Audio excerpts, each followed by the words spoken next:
Hello, this is Matt on the Moon Lambo channel, and I have 3 topics to discuss with you in this latest Moon Lambo hot jam. I'll start with this one from Cointelegraph. Lawyer outlines Ripple SEC settlement path amid Coinbase case impact. And so you might be wondering, didn't Ripple used to say that they were super duper willing to settle if only there were a path forward for XRP? Well, that's really what I want to break down, because you might be asking, why isn't Ripple doing what they said they'd do?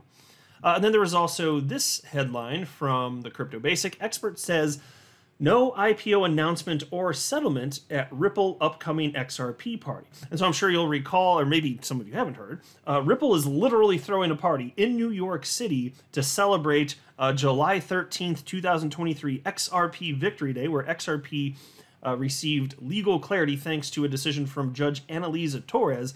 And it's a free event, and they're providing all sorts of free food and drinks and stuff. Sounds like a killer time. But is anything actually going to be announced there, or is it just a bunch of people like eating a bunch of food and getting hammered? And then there was also this, and this is unrelated to Ripple or XRP, but interesting and kind of disgusting, so I'm going to cover it at the end of the video.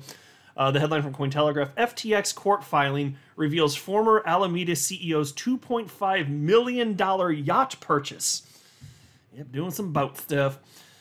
Illegally. But before going further, I do want to be clear, I do not have a financial background of any kind. I am not offering financial advice, and you definitely should not buy or sell anything because of anything I say or write. I'm just an enthusiast who enjoys making YouTube videos about crypto-related topics, but just as a hobby and just for fun. Alright, so into this first piece. Amid speculation regarding a potential resolution between Ripple and the United States Securities and Exchange Commission, pro-XRP lawyer John Deaton, representing numerous XRP token holders, has outlined the possible steps the two parties might take if they opt for a settlement. Deaton highlighted the significance of the ongoing Coinbase v. SEC lawsuit. He explained that if the judge in the Coinbase case grants the exchange's motion to dismiss, it would indicate that token sales on the exchange are not subject to U.S. securities laws. However, it wouldn't apply to crypto staking. Okay, but I'm going to show you exactly what Attorney Deaton had to say in just a second, but where did this all start from? Well, it started with this post from XRP community member Ashley Prosper, which is a pretty darn good question, frankly, and Ashley wrote the following. I recall Ripple saying that if the SEC agreed that XRP is not a security, there would be a settlement almost instantly. Well, the court has now declared that XRP itself is not a security, and the SEC itself conceded that XRP is not a security in its latest court filing. So what is preventing a settlement over the remaining issues? Yeah, so that's all true and an excellent question, and the SEC even said, yeah, we're actually not going to appeal the idea of XRP not being a security. They literally agree, and they said to Judge Torres, nope, we're not going to appeal that aspect. So, look, the reason that Ripple isn't settling now is that they already got what they wanted. You know, for XRP to be deemed not a security, that's what they wanted. In exchange for that, they would have paid any ridiculously large fine pre-trial.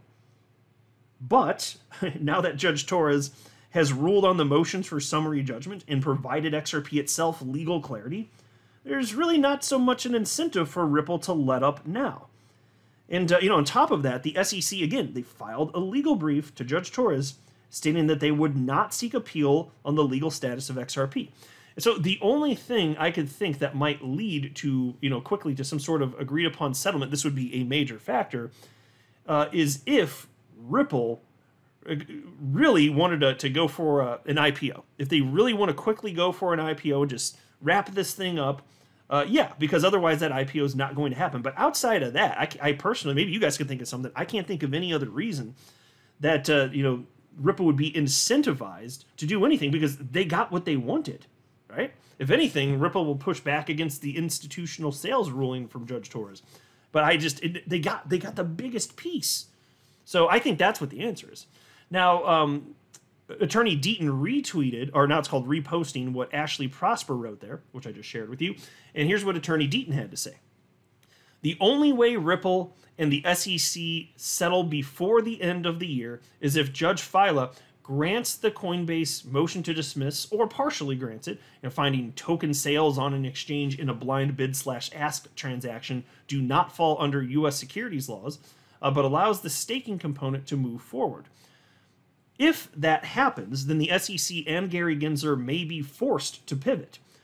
I doubt the Solicitor General would allow an appeal in that scenario, one that could reach a Supreme Court, allowing for the High Court to further strip away not only SEC's power, but all other federal agencies as well. And so I think that's a rather salient point, or points rather. So you guys can tell me what you think in the comment section, but I think that makes all the sense in the world, frankly. And then that idea was expounded upon. There's this headline from the Crypto Basic. Expert says no IPO announcement on our settlement at Ripple upcoming XRP party. And so he actually just retweeted himself, which I just shared with you, or again, reposted, whatever. It takes some time to get used to that because X is now Twitter. And here's what Attorney Deaton posted. I have zero insider information. With that said, let me tell you that at the Ripple proper party, there won't be an announcement of a settlement. See why I say that below. There won't be an announcement of an IPO either. Who approves an IPO?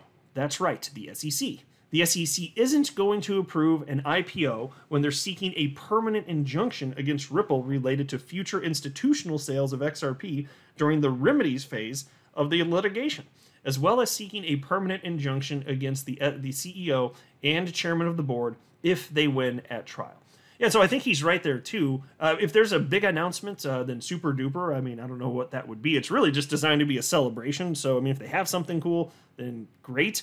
But it's not going to be an IPO because the only fantasy land where that happens is this is all wrapped up with a little bow prior to that party, and that would be shocking. I don't think that's happening, right? So probably not that. So probably no settlement, no IPO news. And then there was also this. FTX court filing reveals former Alameda CEO's $2.5 million yacht purchase. FTX debtors have disclosed a series of financial statements revealing transactions that benefited company executives shortly before the major cryptocurrency exchange's collapse in November 2022. In a recent court filing with the United States Bankruptcy Court for the District of Delaware, several payments directly benefiting senior company executives at FTX and Alameda Research were disclosed, specifically payments or property transfers executed within 1 year preceding the collapse of FTX. However, FTX debtors state that there are no guarantees of the data's absolute accuracy or completeness and disclaim any liability for errors or omissions. In March 2022, a transaction of $2.51 million was directed from the company to the American Yacht Group, benefiting former Alameda Research co-CEO Sam Trabucco. Just a few months after this transaction, Trabucco confirmed ownership of a boat while informing his followers about his resignation in an August 2022 tweet. And so, folks, let's pause to note, of course, that was just, I don't remember exactly, I don't know when it happened exactly in August, doesn't matter. So less than 3 months before this all went down, because it was the beginning part of November when FTX collapsed. Anyway, piece continues. In response to his tweet, Caroline Ellison, Alameda's former co-CEO alongside Trabucco, wished him well and hoped he would savor more time on his boat. Meanwhile, several cash payments were disclosed to former FTX executives, including Sam Bankman-Fried and Gary Wang, as well as former FTX Director of Engineering Nasheed Singh, a former FTX Chief Marketing Officer Darren Wong, and former FTX Chief Operating Officer Constance Wang, all within 12 months prior to the collapse. And so, folks, I'll just pause a note here. I don't know who knew what, if people just got paid certain large amounts of money, and who knows, some of them could have completely been in the dark, and maybe they thought it was a bonus. Sam Bankman-Fried, he had to have known what the hell he was doing, and it just makes you wonder how many others knew as well. And it's just disgusting because, we now know all of this money, including the money that paid for this $2.5 million yacht, it all came from people. Like in some instances, it's the entirety or majority or large portion of people's life savings, and then a yacht's getting bought with that. $2.5 million. Pretty gross stuff here. So anyway, I'm just looking forward to justice occurring because, obviously SBF and Caroline, come on, these folks, these people are scum, right? They're just disgusting scum. And so there are still some people out there that aren't optimistic that justice shall be done, and I'll just point you towards the SEC v. Ripple case, because like this has been my stance even before we got the conclusion. It's that no judicial system is perfect, but in the United States anyway, it works well most of the time. We can get, no system's perfect, things can go wrong, and I've always acknowledged that. But broadly speaking, things go right. And I'm optimistic that SBF is going to end up in prison for a very, very, very long time. And that seems like that's exactly where he belongs. I'm not a financial advisor. You should not buy or sell anything because of anything I say or write. That would be a very, very, very bad idea. Until next time, to the moon, Lambo.